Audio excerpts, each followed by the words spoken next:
बघा पुढला प्रश्न. Solved example method second page number 2. Solve the following simultaneous equation. आता ही इक्वेशन सोडवूया आपण. तुम्हाला इथं इक्वेशन सोडवून दिलेलं आहे. ह्या पायऱ्या व्यवस्थित बघा आणि हे इक्वेशन तुम्हाला अगदी व्यवस्थित पद्धतीने मी सोडवून देतो.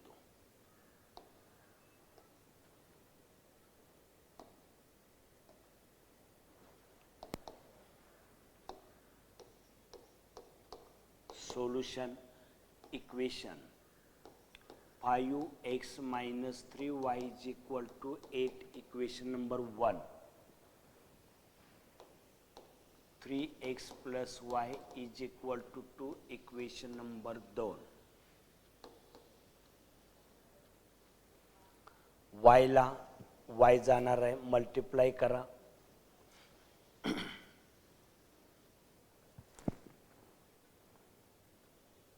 बाळांनो, दुसरी मेथड म्हणजे वायची किंमत काढलेली आहे. तेच गणित आहे, आता झालेलं जे गणित आहे तेच गणित आहे, फक्त दुसरी मेथड. ज्याला सहगुणक 1 आहे, कोएफिशिएंट 1 आहे, त्याची किंमत काढायची.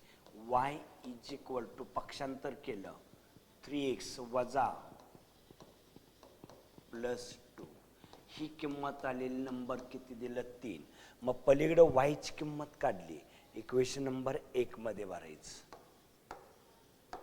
Put y is equal to minus 3x plus 2 in equation 1. पलीकडे किंमत काढली की अलीकडे भरा, अलीकडे किंमत काढली की पलीकडे किंमत भरा. आणि ज्याचा सहगुणक 1 आहे त्याची किंमत काढायची. आणि समजा सहगुणक एकच नसेल, सहगुणक एकच नसेल तर अपूर्णांकात किंमत काढावी लागते. एखादं गणित मी तुम्हाला जर पुढं आला असेल नसेल तरी सुद्धा मी तुम्हाला सोडून द्यायची व्यवस्था करतो.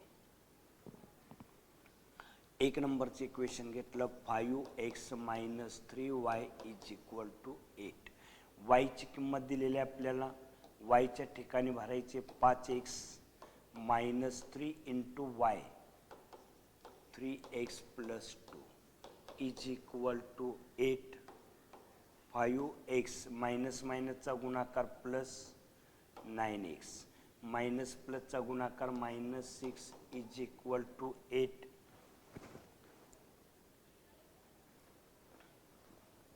दोघांची बेरीज 14x 8 अधिक 6 14x is equal to 14. x is equal to 14 ला ह्या 14 ने डिवाइड केलं, x इज इक्वल टू 1. आता ही आलेली किंमत इक्वेशन नंबर 3 मध्ये भरायची. म्हणजे कोणती किंमत होती, y is equal to minus 3x plus 2. त्या 3 इक्वेशन मध्ये किंमत भरायची.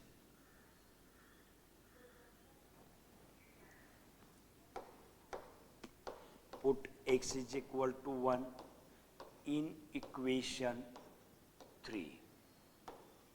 y is equal to minus 3x plus 2.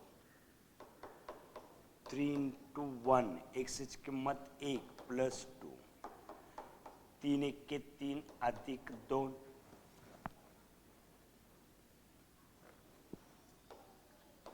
y is equal to minus 1.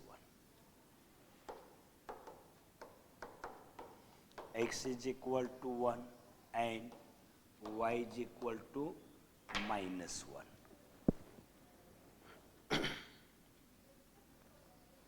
y ची किंमत काढली, इक्वेशन नंबर 1 मध्ये भरली.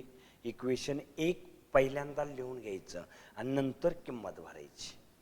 5x 3y, y ची किंमत, त्यांचा गुणाकार केला, पक्षांतर आणि आलेलं उत्तर. x 1 आलं, इक्वेशन 3 मध्ये भरलं. 2 वजा 3 एके 3 वजा 1. व्यवस्थित बघा.